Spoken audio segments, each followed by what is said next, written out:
Home has always been more of a concept than a reality.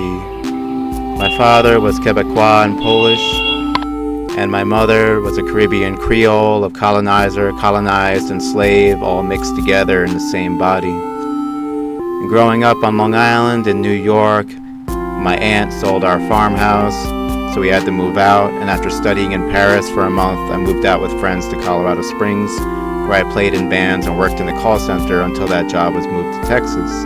So I moved to Denver, hoping to have a better chance with my music, art, poetry, and dance.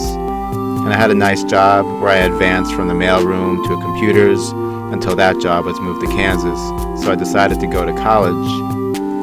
And people had told me I was too old and dumb to be in school, so I tried to test my brain by enrolling in the most difficult class I could find, which was Chinese.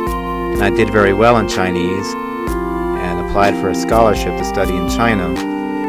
My classmates told me I was a little too weird and old to go to China, and my advisors advised me not to go and waste my time there. But I did receive the scholarship, and I chose Shanghai on the advice of my professor, who added that I would receive friends, girls, and money.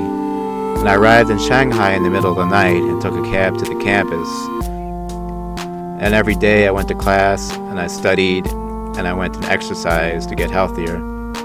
I made friends with the cats who were also abandoned on campus, since the other students partied too much for me to relate, and the Chinese are studying too hard, trying to pull their families out of poverty. And the Chinese I did talk with wondered why I was so old, not married, not rich, and didn't have a huge mansion of my own.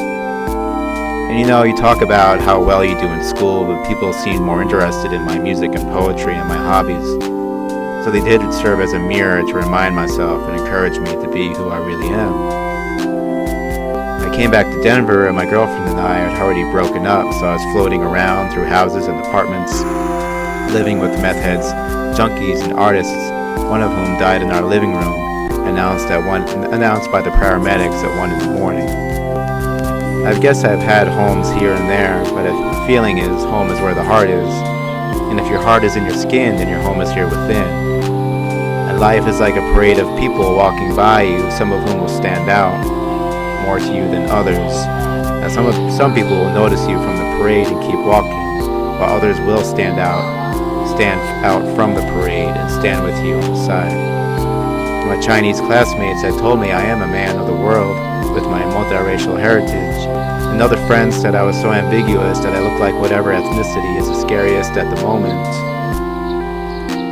And with Denver declared as the best place to live in the United States, I'm confident that rents will continue to increase to even more affordable than they are now. Well, there's always China, but next time I can be more prepared. I'll keep a better eye on my waistline.